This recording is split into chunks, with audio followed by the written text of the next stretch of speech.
Hello and welcome back to the Marketing Chat Room. I'm here today with Brian Wallace and I'm super excited to dive into brand storytelling with him today. Welcome, Brian. He is currently the branch chief of the Strategic Communications Department at the California Department of Transportation, alongside being the co-founder of Wallace Marcom and several other titles that we'll get into later. But thank you, Brian, for being here. Excited to chat with you, and feel free to give us just a quick minute intro on yourself.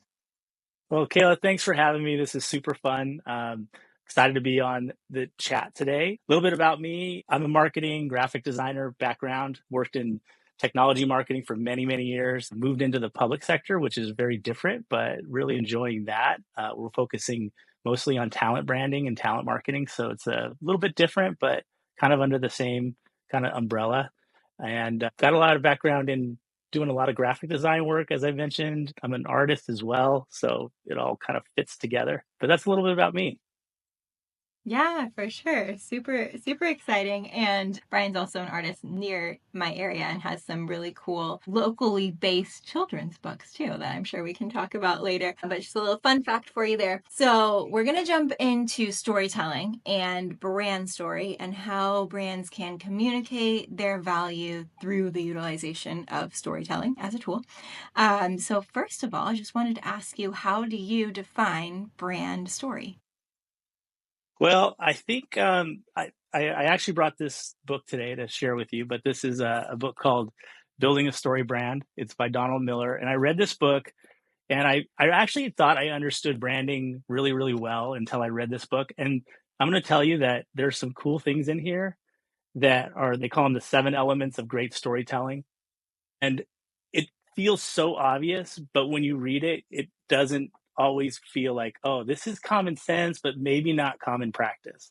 And so for me, like branding and brand identity was always about, the logo and the idea of what the company stood for. But this really digs in a little bit deeper. I think brand identity and your brand story really focuses on the values of your organization and really building around all of those things.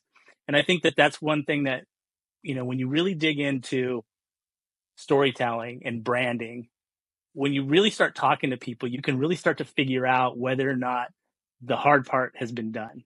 Have you really Mhm. identified who you are, or are you just kind of guessing?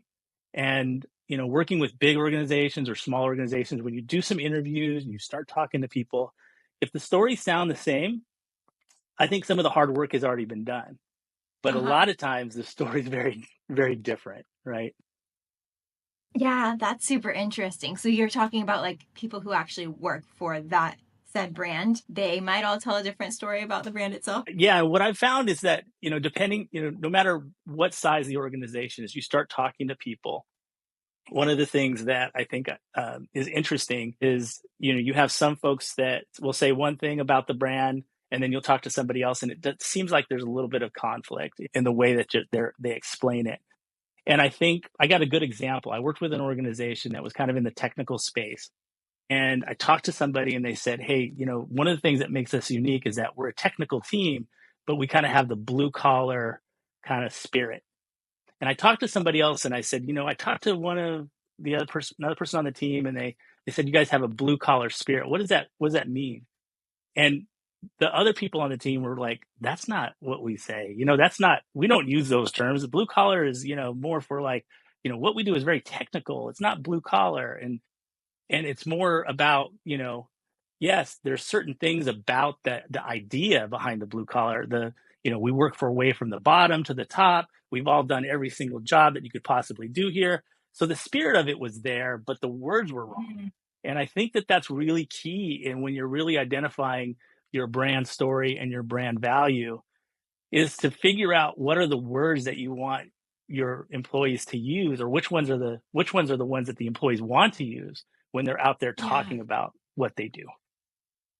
Yeah, and I Yeah. think it's that brand personality. It's the words that define you. It's the words that describe you. Years ago, I was in a leadership class, and this class had you focus on your personal mission statement. And I think this is there's some relationship here in this, because when you work on your personal mission statement, they give you like 100 cards. and there's a bunch of different words on them, and there's things that people value. And they tell you, all right, now take all those 100 cards and find the 10 things that help define you in your personal mission statement. Things that kind of define you, describe you. So you pick 10 cards, and they're hard to pick, because there's things like family and ambition and um, um, friendships and charity and things that all of them matter, really, right? They're all important things. But when you're trying to boil it down, you got 10, and then you're like, okay, now I'm going to start to work on this personal mission statement. And then they say, whoa, stop. No, you can't use all 10. You can only pick 5. And then now you're really trying to narrow it down. And then they're like, now pick 3. And so that whole process of kind of figuring out who you are and identifying who you are from a value standpoint is really important, even on the branding side, because you want it to be clear. Like, what do you stand for? Who are you? And what are you all about? Yeah, absolutely. That makes total sense and actually leads into the next question I was going to ask you. But super interesting because, like, I'm thinking about some brands that we work with. If they're not clear internally, right, as an organization on what story they're looking to tell and what story they're even telling about themselves and maybe all the different variations of the stories they're telling about themselves, then what's the experience like for the end consumer, right? Like that could be potentially really confusing and not always something that you can 100% control. But at least if you have a clear understanding of your brand story and your values, it sounds like is the first step to discovering your own brand story. Is that correct? It is. I think the values part is the most important part. It's the first step. And then as you move through the process, the second step would be focusing on what it is that sets your brand apart. So, Mm-hmm. the differentiation, because then you're figuring out, okay, so this is, these are the values, these are the things that set us apart, but what is it that makes us different? In working with organizations, that establishing your values first is like the most important part, and getting a lot of people in the room to kind of really validate whether or not, you're on the right track, or that, people believe it, and that's another thing. If you really focus on just, say, like an executive level person to provide you those values and what the company stands for, you may not actually be getting what the company really is, right? Or what the organization really is. So Mm-hmm. really engaging others, including others in that storytelling to kind of identify, when the word blue collar comes out, whether or not that's really the right words, making sure you don't rely on just a really limited audience for that feedback. Then what you want to do is then you take those values and you figure out, like, okay, what is it now that really sets the brand apart? How do we position this? What are 3 things that we offer that are different? Because if say all things are being equal, right? Value wise, you go and you Mm-hmm. start looking for, a provider for XYZ service, and you go to a bunch of websites and all the values seem to kind of match up and everybody seems the same. Then what really comes into play is, what is it that makes you different? And really figuring out what that unique value proposition is and how you might solve customers' problems in a different way. Mm-hmm. So, taking the values, starting with the values, and then working into what sets your brand apart, I think would be your next step. Yeah, that makes sense. Okay, cool. And then I know that you have some resources available on your Wallace Marcom site that kind of does that kind of guide people through that initial process of getting started with the brand story? Yeah. So what I took from this book is kind of thought a little bit about how it applies to marketing and how it would apply to, hey, let's say I come in to give you a hand in your marketing and your branding efforts. I would love for, you know, my clients to be able to kind of get a head start on this brand story exercise. So I created this brand story blueprint. It's like a 5-step workbook. It helps you kind of define and redefine your brand story, really refine it if you need to. And some people really they already have this stuff figured out. They already know the words, but this kind of then puts it all kind of on paper and gives us something to kind of work around as we try to build out something maybe more definitive for a company and an organization's a brand. So yeah, it's a brand story blueprint. It's a free download. You're welcome to give it a try.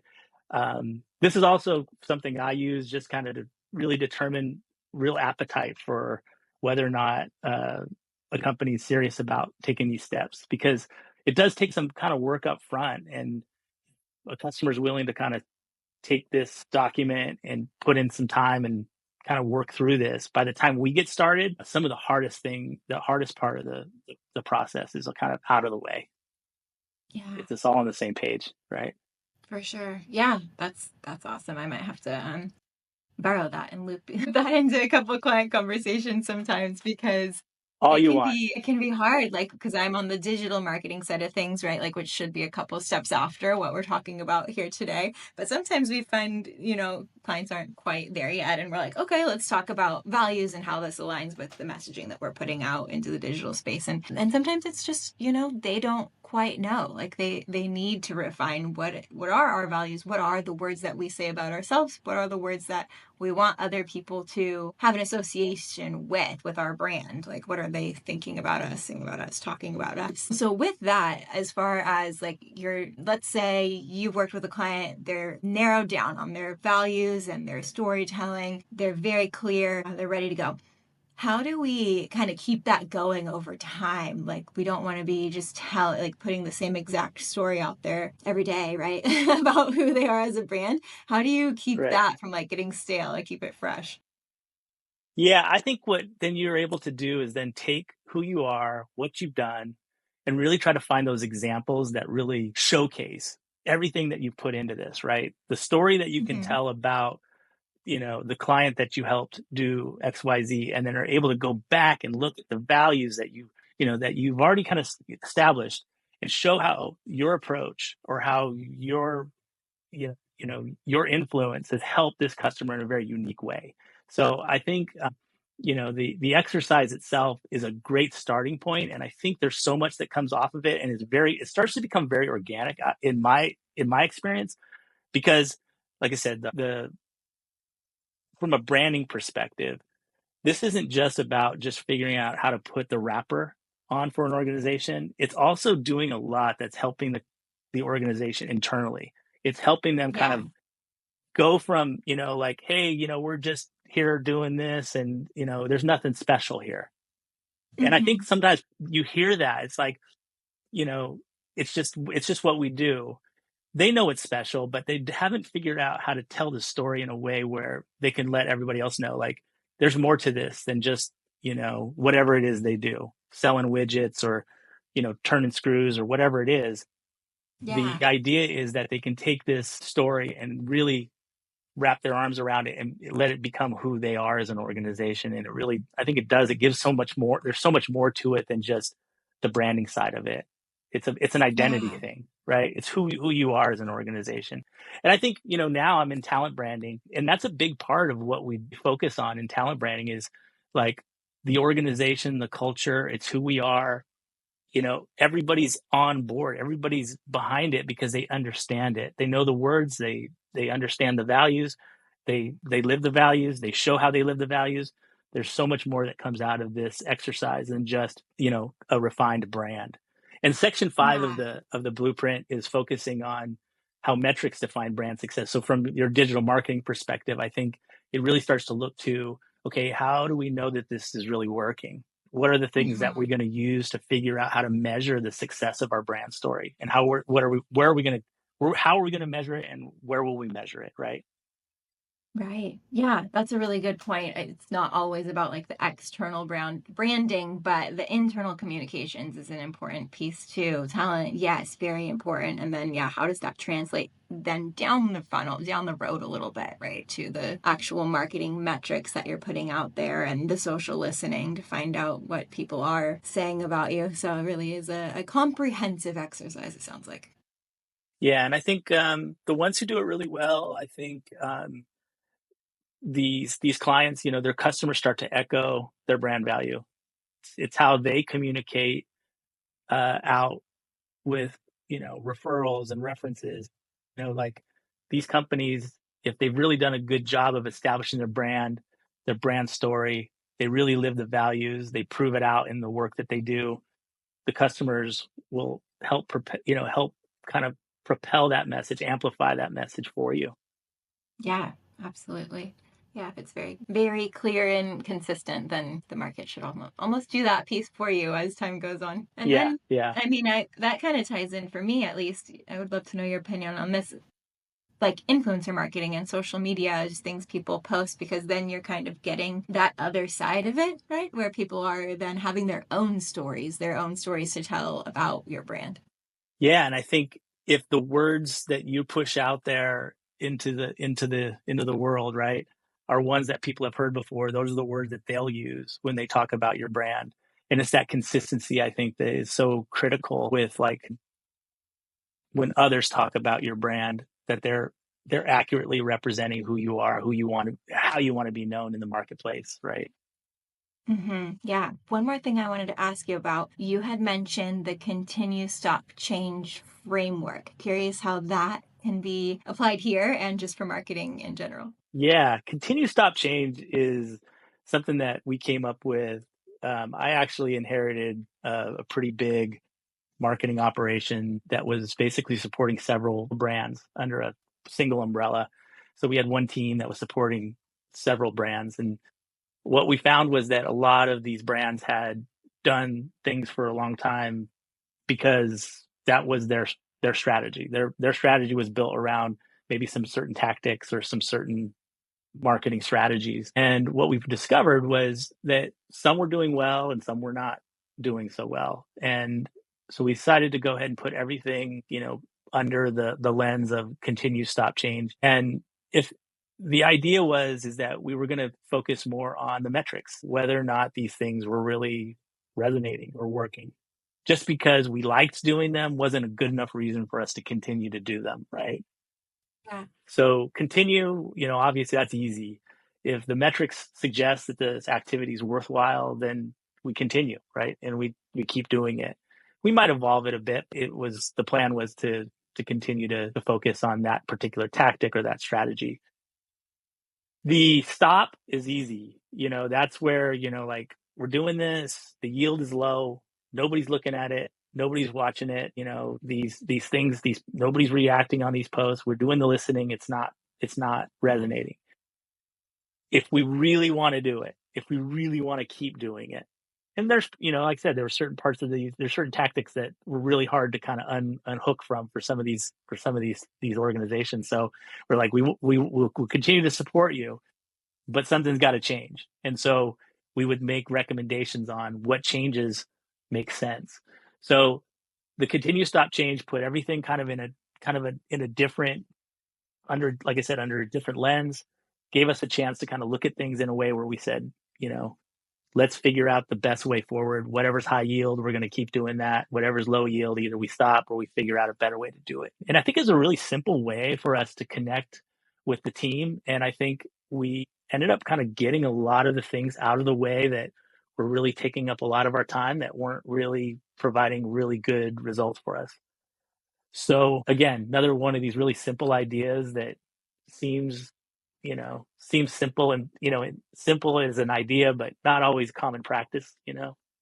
Yeah, totally. And then as we get ready to wrap up here, one thing that you want people to walk away from this conversation with, it could be something you've already said or something that you want to add. When marketers think about brand storytelling and they review this conversation in their minds, what do you want them to take away? Well, I'll tell you what, my favorite takeaway from the Donald Miller book was that marketers should approach brand story in a little different way. And they said that, the in past, the practice had always been, like we always wanted to be the hero. We always wanted to help this customer, this client, and we wanted to be the hero. And I think the thing that I found in this book was that in every great story, that you know there's always a guide.